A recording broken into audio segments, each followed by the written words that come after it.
Oh my gosh, Improve It fam, you are in for such a treat. I am so excited to introduce you to today's guest, Audrey Cavenecia.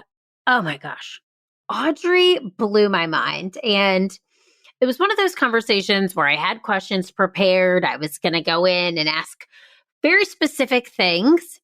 And we just talked. We just went off script, which is what improv is all about. We had a real grounding conversation.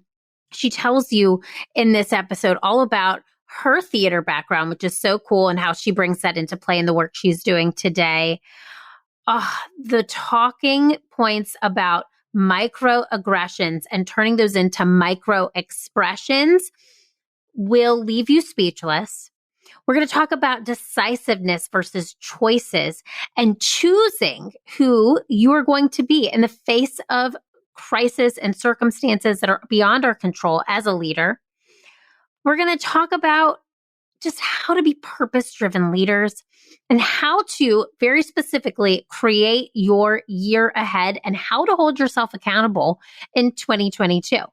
It's a new year, a new beginning, and we're starting out strong. She's going to give you some very tangible tips that I will make sure I recap for you at the end. But let me tell you a little bit about Audrey. She's the Chief Content Officer, the co-producer for Amplify Voices, the co-host alongside NFL coach Pete Carroll for the Amplify Voices podcast, and she's the host of the Unlikely podcast on leadership. She is a talented storyteller. I could have talked to her for hours. And she's also a visionary systems thinker. She has decades of experience in leadership development, entertainment production, and content marketing with a focus on championing humanity in all people. And that comes through on the show today. She is hosting a new podcast series dedicated to heart leadership, and that is called Unlikely. It's a series of thoughtfully curated discussions with global experts on being a modern leader in these uncertain times. She's worked alongside some of the most influential leaders in the world, including speaker and author Tony Robbins and Oracle founder Larry Ellison, to develop and empower new visionaries as well as build major brands through stories and insights around authentic human connection.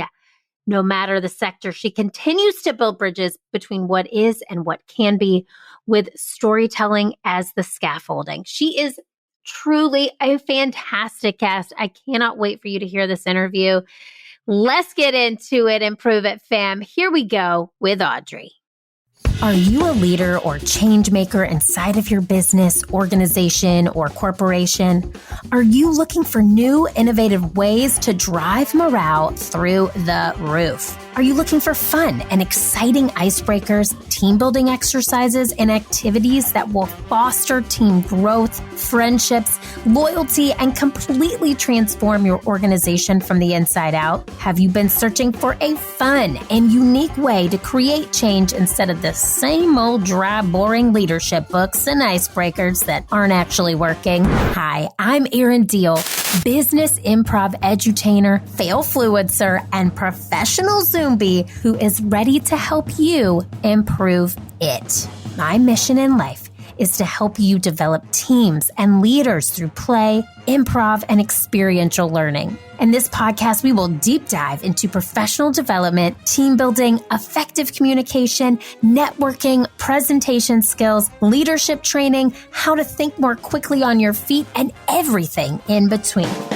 We have helped everyone from Fortune 500 companies to small mom and pop shops transform their business, their leadership, and their people through play.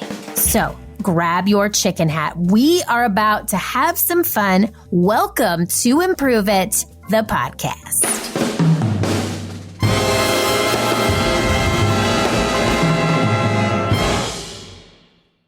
Okay, Improve It. Fam, I am so excited.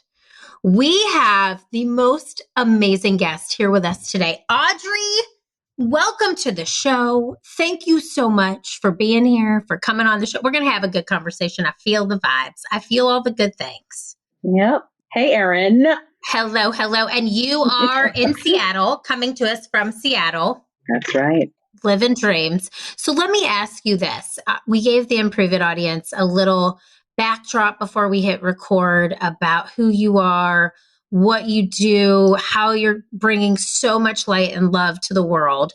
But what is a fun fact about you that we couldn't find from, let's say, your bio, your LinkedIn profile, your website, all of those things? What's a fun fact about Audrey? I think one of the things that I don't emphasize that plays such a huge part of my life is my background in theater. Ding, ding, ding, right show. Okay. So I started off in the arts, and I never thought at any point as a young girl that I'd be doing anything other than that. And in my early 20s, being a young mother, I took a course on personal development, and it just blew me away. It sort of brought in all of the elements of what I found so exploratory and expansive and surrendering of what I found in theater and the ability to create in the moment and all of those things. But it had a profound impact of having a reach right into somebody's humanity and expanding their worldview, being able for them to heal something or let go of something that had been constraining them. And I thought, I don't know that world, but I'm intrigued. And then I went and stepped into the personal development world for a really long time and worked with people like Tony Robbins and trained 100,000 people over the world. I mean, it was like a really big deal. And then I had this insight a number of years ago where I thought, just kind of the same way that Reese's peanut butter cups gets created. What if we put peanut butter and chocolate together? What would that bring? And so I thought, what if I brought all my storytelling, all of my ability to be able to live in that creative realm of touch points of humanity, and then combined it with this training and executive and leadership training and development.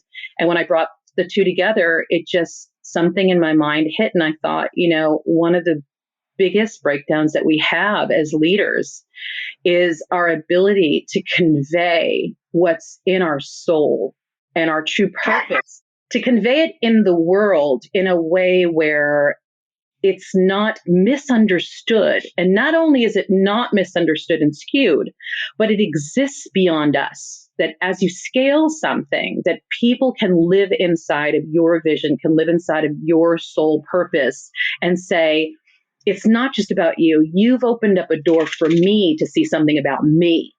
And that became so intriguing. So that's why I opened up an agency. And afterwards I've been just working with one person after the other to really scale purpose. So I am a very, very unique hybrid in a very specialized skill set of business meets entertainment or storytelling. You really are. I mean, this is fascinating. Okay, wait. So you have within this theater realm used improv as part of the work that you've done, which is fantastic. And that's yes, tell me a little bit and about that. Erin, yes, and yes, I'm here for that. Yes, okay. So tell me just a little bit about that too, because the what you just mentioned first and foremost is honestly what I love about improv. We use improv specifically, but theater as an art form. It allows people to play, to learn, to step outside of their normal day-to-day, to be somebody else for a minute, it's the actual word empathy comes to mind because you are literally putting yourself in somebody else's shoes to understand how to connect, how do you have conversations that may be difficult, to have those moments of actual leading and coaching and mentoring because you're able to see it through somebody else's eyes. So tell me about just some of the work you've done in improv, which is not where I thought we were going to go right now, but I'm loving this. So let's go there. Tell me some of that. Well, here's what's interesting. So I have an extensive amount of training in theater, in performance arts, and I've toured theatrically and within musicals, and all that stuff happened back in the day. So every aspect of theater training that one goes through with breath work and body work and mirroring and improv and anything that you could think of, that's all the regular training that we get, in order to do that. But in terms of what I think is really valuable for the audience that you have in the corporate arena and taking this on and developing managers, and especially right now where one of the most important things that we can be is to be adaptable. because there is a tremendous, huge, massive change happening, and not in one arena, in so many areas. It's almost hard to keep up with how much change. So the ability right now for managers and leaders and with our teams to be adaptable is something that it's not a matter of having storytelling and entertainment and all of that as something outside, like adjunct or addendum to it. It's something you have to wholeheartedly embrace. And I'm going to say two things about it, which I think are really important of you bringing this up, which was, and to a point that you just made, which is one is play. Yeah. And there has been this paradigm that we've been in, especially in the corporate world, but just the professional world period, where we've had this narrative that we've lived inside of and we've developed ourselves inside of, which is, this is your professional life, leave your personal life outside. And you know what? That's not the way human beings are designed. What we're essentially saying to the people around us professionally is, I want you to do your best. I want you to give your best. I want you to be productive. I want you to be innovative. I want you to be self-generative. But I want you to do it with both your legs tied up and your hands tied behind your back. Yeah. Because that's what you're doing when you ask people to be only part of themselves. As a whole organic being, there's no compartmentalizing that exists for us. Plants can't grow inside of the same shaped box. That's it. You have to adjust the box along with the roots. Yes. Adjust the box with all the roots. I'm writing that down. That's right. And it's also not just the soil. It's also just not the roots. It's also just not the container. It's also the ecosystem around it. So you have to think that when we tell our people, be professional at work, and then take that other stuff out there, don't cry here, don't be dramatic, don't have any kind of inappropriate, I'm not saying, things that are obviously illegal. I'm not telling you that, but to where we can't bring our humanity and have it be a strength, then you're literally saying, I want you to give me the results of a growing, developing powerhouse, but I'm not going to give you the ability to operate from that place. Yes. And I think that the reason why you're bringing up play is so important is there's this really great, her name's Esther, there's a great psychologist or psychiatrist, and she talks about how, I think it's her husband that is a specialist in terms of crisis, when people come from true crisis and go through a healing process in which to return themselves. And they asked him, how do you know when someone has healed? What is your marker? What's your register? And he said, when they can play again. Because when you're damaged, when you're suppressed as a human being, what you lose is that ability to play. Mm-hmm. And so think about that. Think about as kids, be quiet, don't play. Don't do that. Yeah. You're not supposed to be that. Don't talk too loud. Don't anything. And then you get to professional life and then you further instill it in you. Don't play here. Yeah. So people think in business, if you're playing, you're not working. And again, you're bringing this siloed, compartmentalized, non-organic, suppressive narrative to what it is to be professional. And the other thing that I just want to highlight in terms of how improv and entertainment and all of that storytelling has lent itself powerfully is another narrative that we have to really dispel and break apart and disrupt going forward is the one about fake it till you make it. And leaders can't show any weaknesses. Listen, in theater, we don't teach people to pretend. We actually teach you and develop you to find something true within your true self that connects with that character, and then fully be yourself inside of that character. This is why you find with the big celebrities, and when you read those articles that they say, wow, I was the serial killer and I couldn't find any connection. I would never do anything like that, but I found something in myself. Maybe it was, I would do that if somebody had my child, or I would do that if somebody had hurt me so brutally the way that this character had lived. I put myself inside there.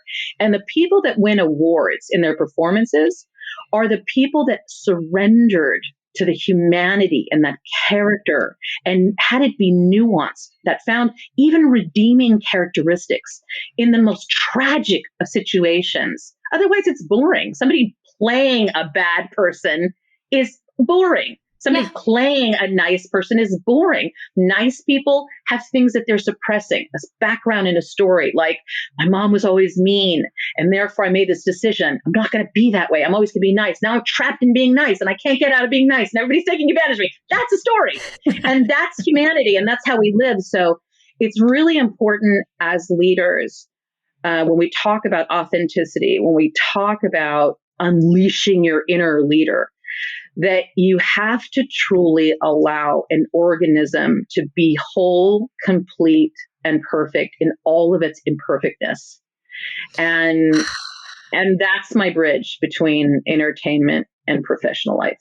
Hey, I'm crossing the bridge. Okay, I'm going to cross it again. I'm not going to be the troll that lives under it, but I'm going to be like, yes.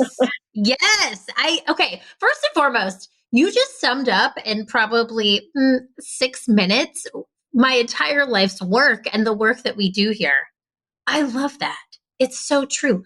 Play is the way. I like that. Play is truly what allows us to feel connected. It allows us to feel like we are actually able to be one with other human beings, is what we're hardwired to do. We just had a guest on this show who is fascinating. She's a neurobiologist. She studies epigenetics, at work. Fascinating woman. And she talked about when we feel as though we cannot be ourselves, when we feel like we are shut down, which is the opposite of yes and, when we feel like we aren't being heard, our ideas we aren't being valued, we aren't belonging, that's actually physical injury to the brain. And that idea combined with this notion of play is literally just what makes human beings want to show up at work. If we feel like we are being heard, if we feel like we're belonging, if we feel like we can let those layers of ourselves be shown, we're going to want to show up, which obviously leads to more productivity, which leads to more empathy and inclusion, and people really wanting to do the work that they were hired to do versus all the stuff that goes around the work that we're doing, right? This extra layer of things that we don't need, which you are so fascinating to me. I mean, you're the guest. Or you're the guest. You're our guest, but you're the co-host of the Amplify. You are the guest, but I feel like I'm learning so much. I'm like, I'm on her show. No, this is so fun, and I feel like you've been just an amazing person to watch since I found out about you. I've just done a ton of research. I mean, you have interviewed so many amazing people, from Trier Bryant to Rachel Maddow to Abby Wambach, Glennon Doyle. You worked with Tony Robbins. Yeah. So tell me this, and this is just another fun thing I personally want to know, and I'm sure our audience will want to know. Who is one of the most interesting people you've ever interviewed, and why? Okay. There's a lot of and I have the same thing when people say, what is your favorite film or what is your favorite type of music? I'm like, that's not how I function. Sometimes I'm in a mood and I want this, or sometimes I grow through something and now, or something, my son introduces me to music that I never would have ordinarily listened to, and it expands my view. And so I love this saying that says, if you want to be an interesting person, then be interested in people. Yeah. And so one of the things that inevitably happens, and which is really important to me on my podcast, but also in meetings and all of it, is that we break past the line of questions and we just get to be together. So like in the podcast with Pete, called Conversations from the Heart, we start off our podcast with, so what's on your heart? And, they, especially the Rachel Maddows and the Neil deGrasse Tysons and all of them, they come ready to like, I'm going to answer his questions. And it was funny because when we said it to Glennon was like, what? Wait a minute. Hold on a second. You need to give me a minute, because nobody asked me that question. I need to actually check in on my heart and find out what's there. And it opened up this cornucopia of something she was not anticipating to say. And as we were going through it, I said, that's the really powerful part. Not that there's anything wrong with preparing, not that there's anything wrong with the standard questions, but again, to bring it to the professional world, it's how we conduct our interviews too, that when we're hiring people, are you asking them a line of questions that you got from a YouTube video or from your 20 years of experience? Or are you with that human being and finding out about their whole world, not just their work, but what they're passionate about, what they do in their own time. And when they look at something, what do they see that other people don't see? This is where, again, you get that whole person. So I think every interview that we've done because of that has been so interesting and intriguing. Like, I love that Neil deGrasse Tyson is probably one of those scientists who is everywhere. I mean, when I looked at him, I really obviously knew who he was, but I'm like, colleges and comedy shows. And like, I'm like, dude, you are, especially as in the realm of science, you are everywhere. I see you in everything. And yet when we had a conversation with him, he wound up talking and sharing about the pivotal moment that he had this insight around being Black and in science, and how he didn't know if he wanted to make the choice to have that responsibility, to be somebody who spoke in behalf, and the decisions that he made along the way to be seen as what he sees in the universe, as opposed to just being seen as a color. It was like this whole world that opened up. In the end, he just goes, well, thank you for asking that question, because I don't talk about that. And I think that's again where we go, how do we show up the same is because people are asking us the same questions. Yeah. Oh my God. Right? Yes. And how can we show up differently?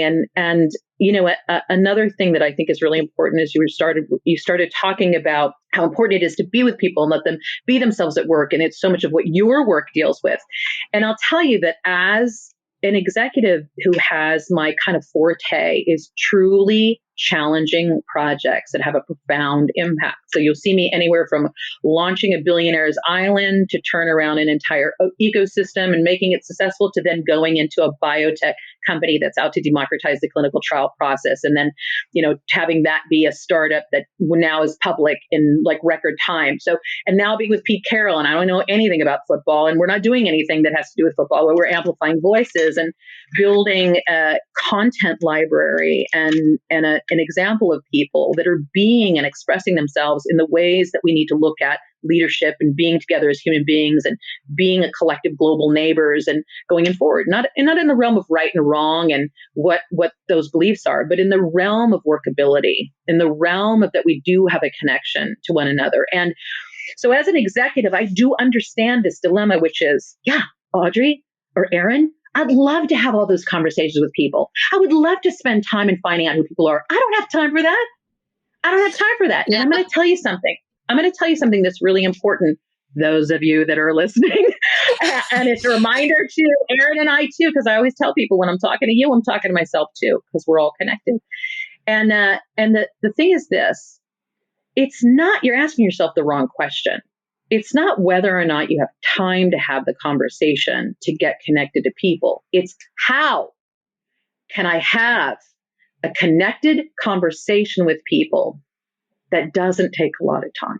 Yeah. It's all about understanding how our physiological nature works. And you got to ask your brain, it's like a computer. You got to put in the right input to get the right data coming out, to get the right output. So it's not looking at your schedule and saying, I don't have time. It's like, okay, how do I get connected? And I'll tell you, it's like the same saying of how do you eat an elephant one bite at a time?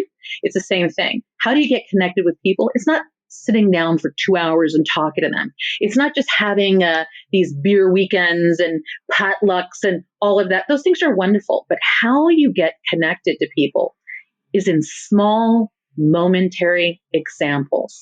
It's disrupting. I'll give you an example. I had and when I came on board with Pete to launch this company, we did launch at the beginning of this year. And so part of me, and this happens with a lot of people that have been in the industry for a long time, which is they have the same lawyer and the same accountant they've been working with for 30 years. So that person knows so much history and is so enmeshed in the culture of dealing with that highly influential person. And so I've experienced that a lot. And so to be an outsider, and not just an outsider, but an outsider who's actually having the ship go a different direction takes a bit of a plum, to say it lightly, right? So as an example, I'm on a call with one of his legal people, and we haven't met in person because of the pandemic. You don't meet anybody in person then, so we're just on a blind call, the first time ever, and we're dealing with a kind of challenging situation. I'm giving my input, he gives his legal input, I give my input, he gives his legal input, and then I have this tinge to talk about epigenetics and the history of where we come from. We have reactions to certain things. We get triggered. And we don't always know where it comes from. And some of it we do. We've done enough work that we do know where it comes from. But I got a little bit of a trigger. And the trigger was that I experienced being invalidated. So what comes up for me? Don't you know who I am? That kind of quality. I'll prove to you who I am, and I know what I'm talking about. So I wasn't inappropriate, but a bit of an edge came out. And I was like, well, I've done da-da-da-da-da-da-da. And so I think this is the best way to go. So he goes, oh, okay, all right. Well, if that's going to be your decision, I got it. I gave you my input. It was no big deal, but I felt it because I was very aware of that intimacy. So I hang up the phone with him and I had a thought. I'm now got 2 minutes to my next meeting. It's 7 meetings in a row and the whole thing. I had this really simple, intuitive thought. And I was like, that was not something I want to do to get connected to that person. And so I thought, I'm going to send him an email. And I was like, no, you're a woman in the executive thing. You got to prove it. And I was like, be quiet, be quiet, all that nonsense. I'm going to do the human thing. And I just sent him a really quick, took me like all of 7 seconds, sent him a really quick email. And I was like, oh, so-and-so, I just didn't know if you noticed, but I got a little edgy. It's not what I intended. I felt I had to defend myself. I didn't need to do that. I want you to know that's not what I believe, and it's not what I stand for. I stand for honoring who you are and all the years that you've given in your profession and what you've brought to Pete. And I just want you to know that. And I didn't want to step over that.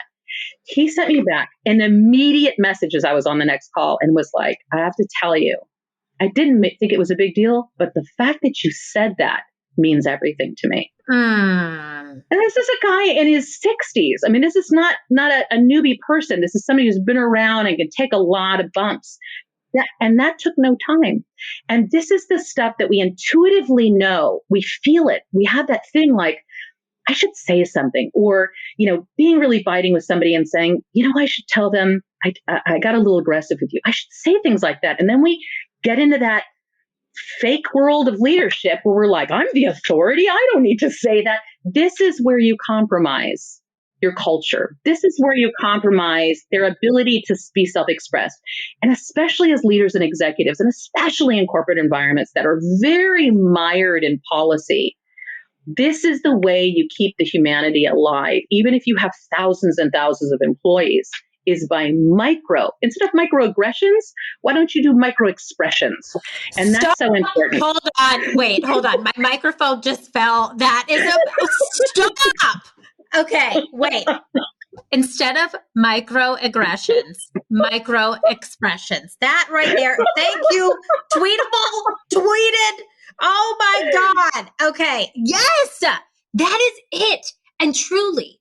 Okay. So I just want you to tell me things from your brain because it's fascinating. You have a fascinating way of looking at the world. Okay. And so I'm like, yes. And you know what? You've inspired me. My questions are out the window. This is just me and you here now because I'm like, this is how it should be from the heart. I love it. I love it too. And I think you're talking about just leading with your heart. You're talking about showing up as a human being, connecting human to human. I mean, the person who's been in business that you just mentioned, 60 plus years, right? Or however many, 60 plus years, they've been in business a long time. They've been doing the same things the same way. You literally spent, like you said, 7 seconds, which could have been some story. You could have gone back in your mind, made up stories in your brain. He could have gone back, made up stories in his brain. And the two of you could have never connected and you would have always bumped heads. But instead with a micro expression, okay, you need to get a TM on the micro expression.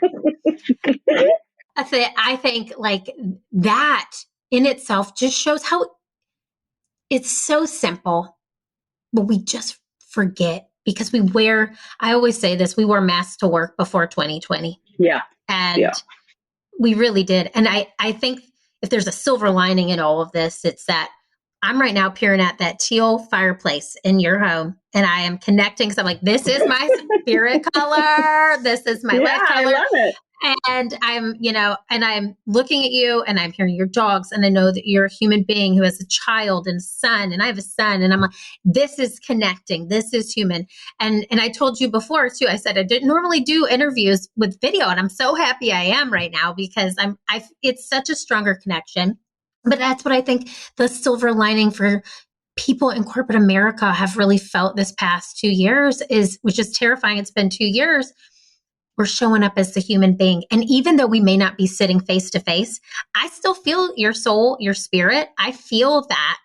And I think that is so easy as a leader. If you're listening today and you're thinking, how do I connect with my team in this world? And how do I be authentic and show up? It is as simple as just stating the facts, saying simple questions like you just giving that example of saying, X, Y, and Z. I know you've been working with, him for a long time, and I'm excited that, I'm here to honor that. But I'm sorry I was bitey. Like you literally just kind of like took a moment and realized yourself in that space and authentically connected, which we always think back to what you said. You have to be this leader who goes back to their leadership toolkit, pulls out the handbook.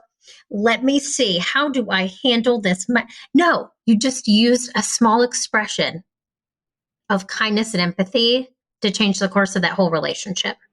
Yeah, completely. And there's this saying that leadership is very lonely because you're having to make these decisions. You know why it's lonely? Because of that. Because we don't share ourselves. And I'm not saying you have to throw yourself on the sword and or emasculate yourself or, cry at work or any of those things. Again, it just goes back to that micro ability to just have your rudder pay attention to, are my actions right now consistent with my values? And are my values consistent with the values of the vision of this company? And if something just goes a little bit off, you just acknowledge it.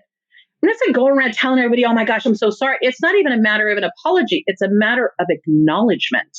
Yes. Even if you go in, and this goes into framing too, when you go into meetings and you don't have a lot of time, like I'll tell people, listen, right now I'm frustrated. Tell my team, hey, you guys, well, I'm just going to start this call. And I want you to know before I start it, I'm frustrated about something that happens. But here's my commitment. My commitment is to get to the other side of that frustration by the end of this call. To that we're present. I'll just create something. We're present to passion, aliveness, and our love for one another.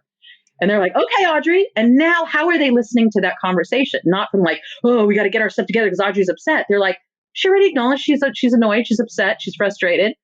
We already know that she's going to go on a journey with us. So that gives us the freedom to talk. It gives us the freedom to problem solve. It gives us the freedom to say what we're frustrated about too, that maybe she doesn't know about, because she's been too busy to know about the internal breakdowns. And now this meeting is not a forced effort. It's an organic opening in which we can come out to the other side in a totally different way. I'll give you another example that was really great. And it's in my world, which I know you experienced too, that you said, which is being a guest on podcasts. We got ours, and then we got our business, and then we got our things that we do. And then we're also guests. And so we're kind of stepping into somebody else's world and sharing our own world and the whole thing. And so I had this podcast in an ungodly early morning because they were somewhere else. And so I don't like early morning anythings, but I was willing to do it for this host. And something happened and the podcast didn't work out. It was my fault. And so she sends a message and she says, you didn't show up for the podcast and whatever. And human reaction, was so humiliated. Like, I never show up late. I'm always somebody who shows up on time. If I'm going to be late, I fully communicate in advance. I mean, I really take on that commitment, that people's time, I honor it. And I was so embarrassed that I was just like, oh, I'm just going to let this go. And I thought, no, again, that's not who I am. And it's not what I'm committed to. And by the way, Audrey, your embarrassment is just your own self-involvement of wanting to look good anyway. Who cares that you're embarrassed? You're about honoring people's time. So just express that, right? So I sent her a message and I said, listen, I totally understand if you don't want to reschedule with me. And I can't even give you a good reason for my missing this, but I can tell you it's not who I am.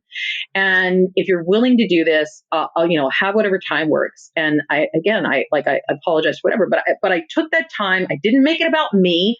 I made it about her time. And she sent me back a message and she shared, I don't tell anybody this, but your message was so kind and so thoughtful and so acknowledging my time that my husband has recently gotten in a really bad point of his Alzheimer's. And so not only do I work and I do all these things, but I also have to deal with his care. And so I find myself a lot of times in the morning just sobbing or dealing with things that are very emotional.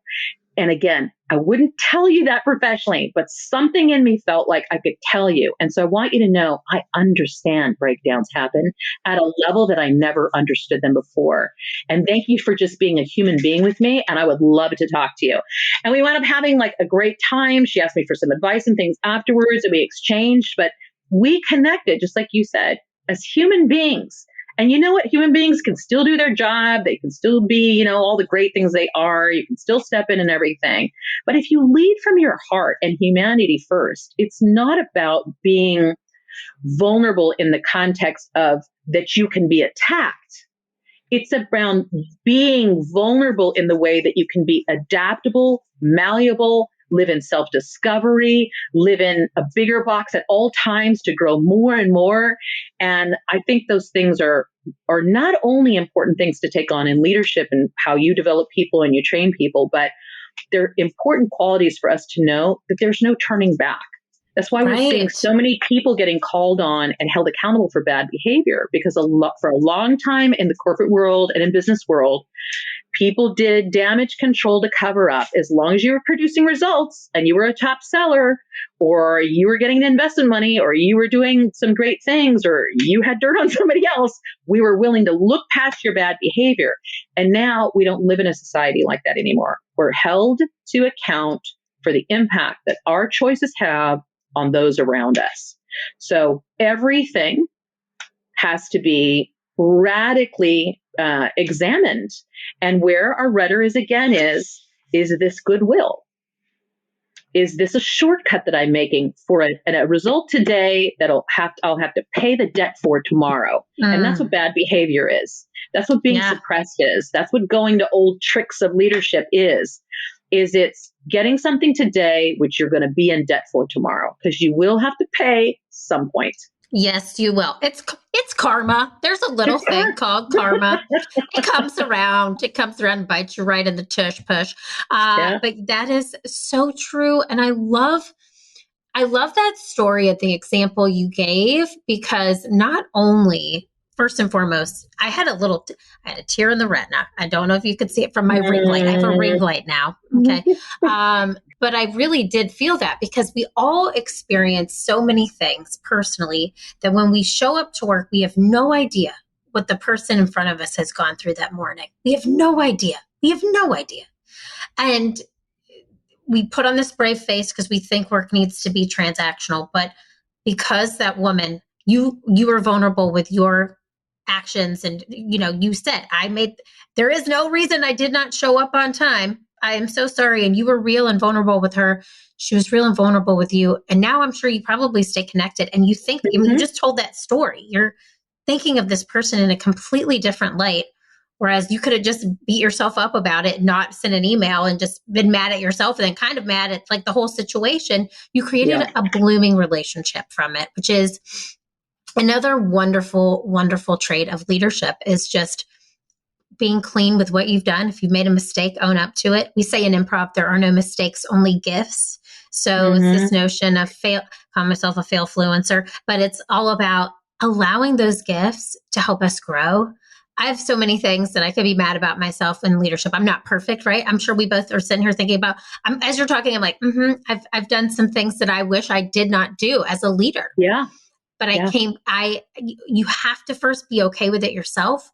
You have to have those conversations that make it right with the people that you've interacted with. And then you have to move on and grow from that experience. You have to let it teach you into the next experience, because if something else happens some other time down the road, that lesson is there to remind you not to do it again. Yeah. And I think that, we're one of the other things that we're coming out of in terms of the paradigm of leadership and our professionalism and how we are with our teams and culture is this kind of big results. Everybody's so focused on the big results. And I believe what we've gotten and have weak muscles around is the moment by moment choices. And I just did this on on the leadership podcast. I do talk to guests, but I also do this just me in a monologue, communicating an insight or something that I'm currently going through, just distinguishing something in leadership for leaders to listen and develop in their mind what they want to do. And it's really an opportunity to try on something and see what you see. One of the things that I talked about was the distinction between choice and decisions as a leader. And that decisions are something that are really important because you need to be decisive as a leader. People are looking on you when, to the data, to what's going to happen. And you've got to find out, like, where are we going to put the money? Where are we going to invest the money? Where are we going to lay people off? Are we going to hire new people? There's things every day. And you don't have a lot of time to just wait 3 months to make it. That could be the detriment of the company or your department, what have you. You've got to be decisive. And decisiveness for me as a leader is really a function of listening to everybody, looking at all the circumstances, and then making that decision and explaining to people why you did it so they could be self-generative inside of it. Choice as a leadership, to me, is a function of choosing who you're going to be in the face of those circumstances. So it's very easy when the results are great to celebrate and be happy and be inspired. And then when the results are not great, to be intense and reactive. But what if you just flipped it? What if who you were being when the chips were down was grateful and acknowledging, and you celebrated the people and what they gave, and that you told them, I know it's a tough time right now, but you know what? I believe in you because you remember 3 years ago when you did this, and Sarah, remember when you put yourself out there, and John, I know you're dealing with some stuff in your family and you still show up every day and you give us everything you have. What if who you were being was the total counterintuitive to the circumstances? What would be the outcome? What would be the outcome? And I think that is really the time we're in right now, is let's not look at all the right answers to everything. Let's start building stronger muscles around choosing who we're going to be. To me, I think that's the most honorable thing that you could do with humanity, which is we're all designed to create. If you're a religious person, you know that we were created in God's image, and therefore if God creates, then we're in God's image, then we can create. If you're not a religious person and you think of other things, you can look at nature and all of it, and you can see the human body gets cut and it heals itself. I mean, come on, that's amazing. We're designed to be exceptional from the get-go.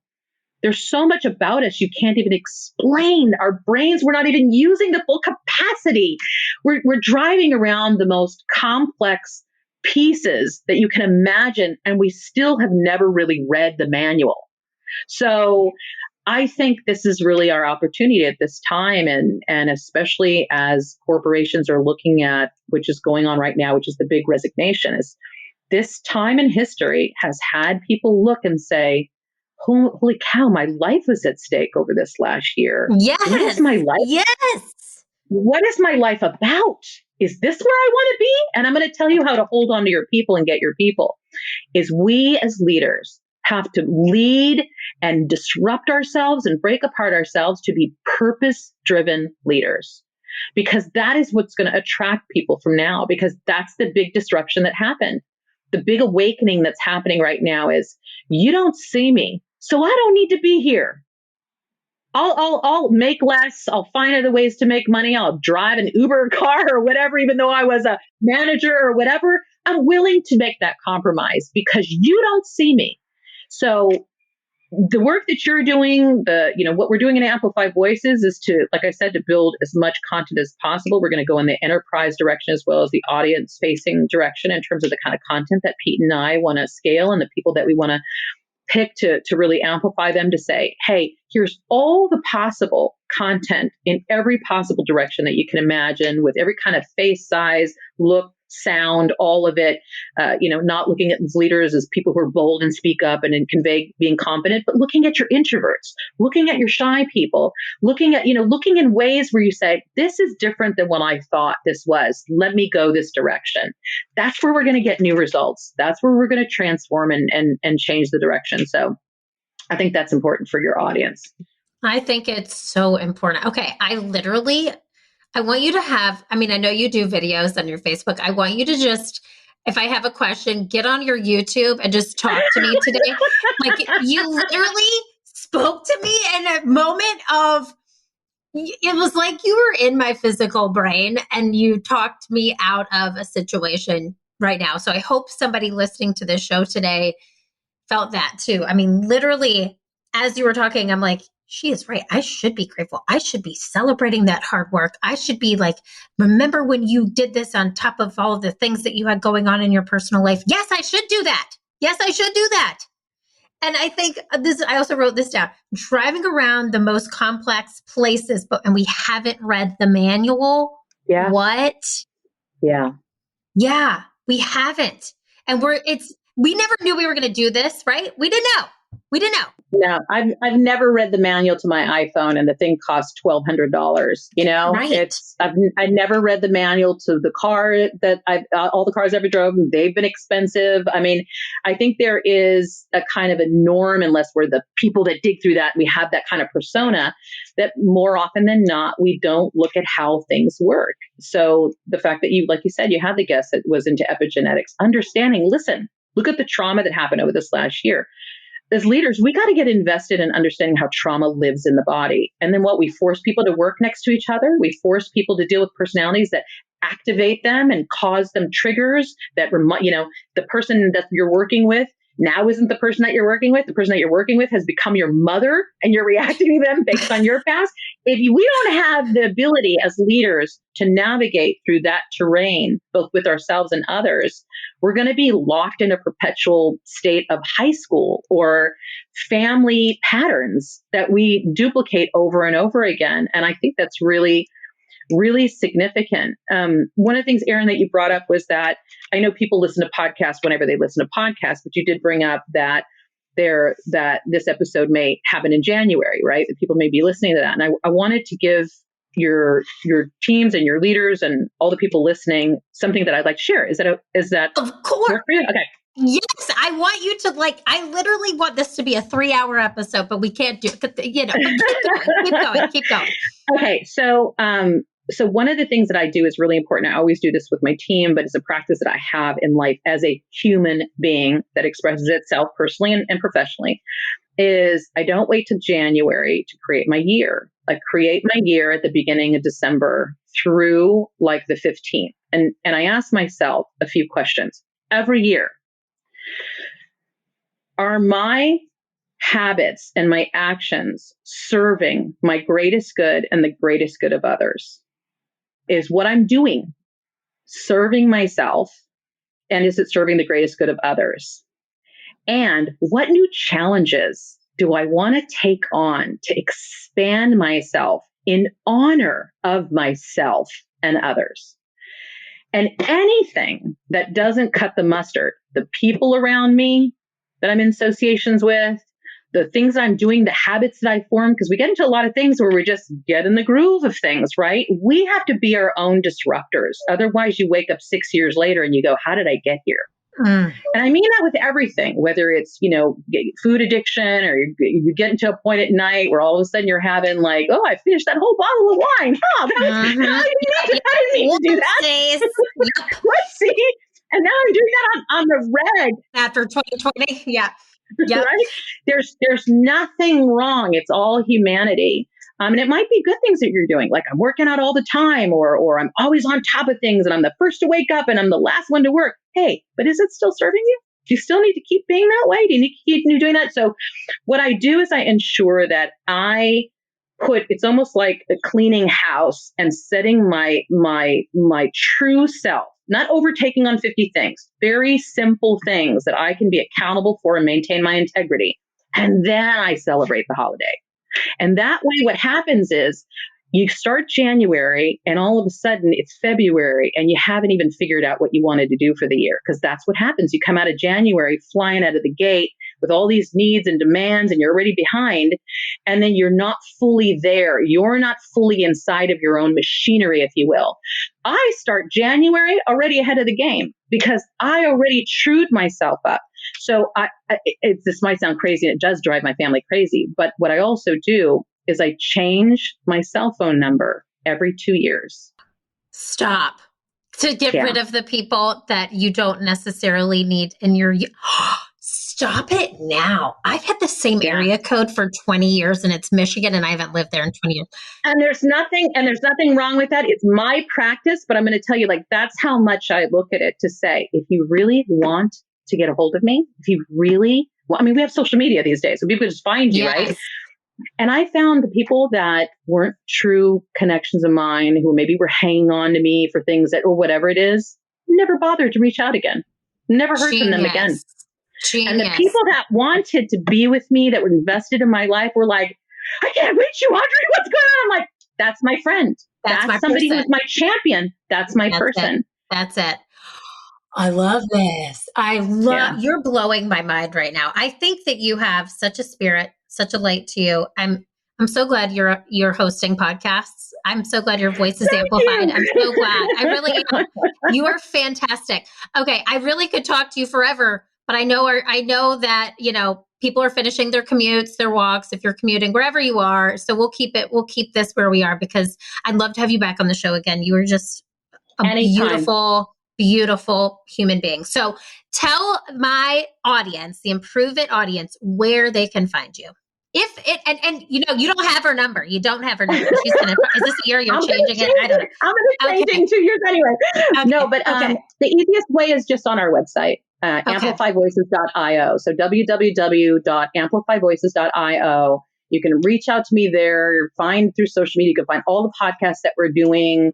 I really encourage HR departments to look at it, because we have such an array, things for Black women, things for white guys talking about their privilege and dealing with how they're going to change the landscape of really rising up women.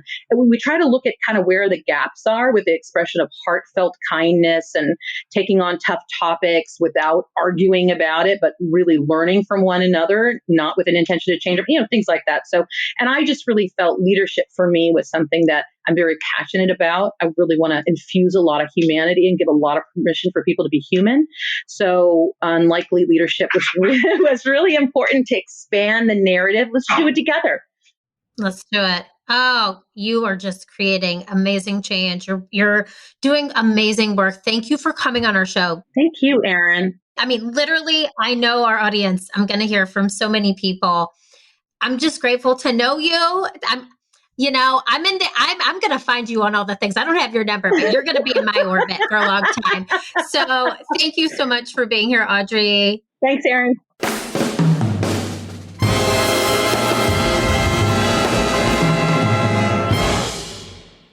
Okay, is your mind blown or what? I literally could have made this a 3-hour episode. I know you have things to do. I was intrigued. I was enthralled. I just thought she has so much goodness to give to the world. She sees the world in such a beautiful way.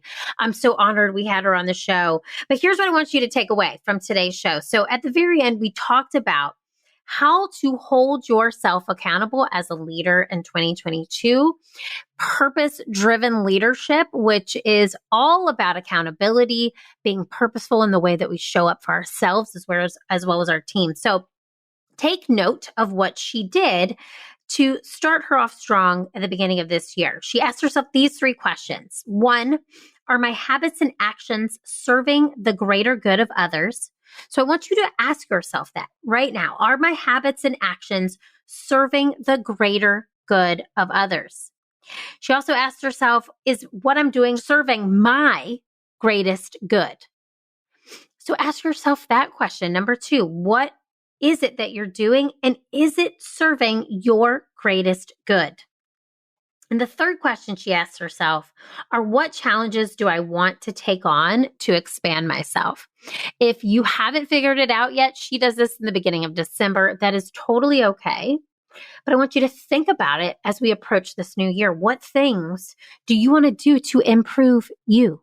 What do you want to do to make you a better leader, a better friend, a better parent, whatever that title is? What do you want to do to take on a challenge and expand yourself this year? This interview was so beautiful to me. I want to have her back on the show. I loved her thoughts on microaggressions and turning them into micro expressions.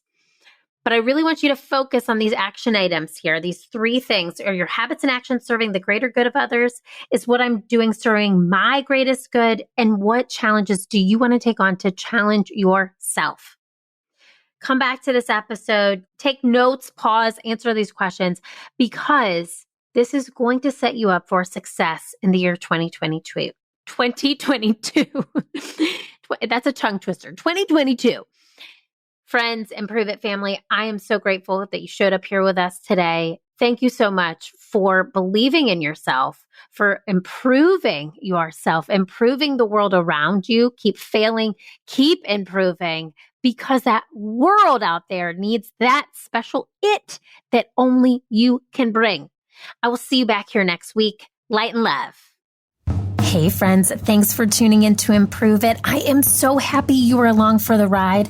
If you enjoyed this show, head on over to iTunes to leave us a 5-star review and subscribe to the show so you never miss an episode. New episodes drop every Wednesday. Now, if you're really feeling today's show and you've improved it even just a little bit, please take a screenshot and tag me at Keeping It Real Deal on Instagram and share it in your stories. I'll see you next week, but I want to leave you with this thought. What did you improve today, and how will that help your future successful self? Think about it. I am rooting for you, and the world needs that special it that only you can bring. See you next time.